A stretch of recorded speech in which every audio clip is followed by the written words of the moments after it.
सूबे इस वक्त हुकूमती रिट से महरूम हो चुके हैं।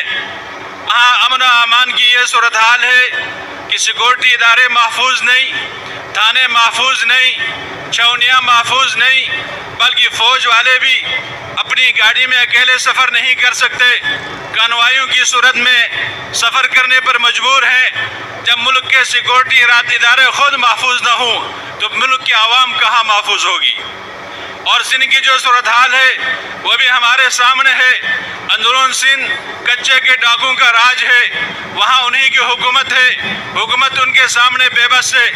और हमारे शहर कराची की जो सूरत हाल है वो भी हमारे सामने है कि अंदरून सिंध कच्चे डाकुओं की हुकूमत है तो कराची के अंदर पक्के डाकुओं की हुकूमत है। और पूरे पाकिस्तान के अंदर आज़ाद लोगों की हुकूमत नहीं, बल्कि यहाँ आलमी इस्टेब्लिशमेंट के गुलामों की हुकूमत है।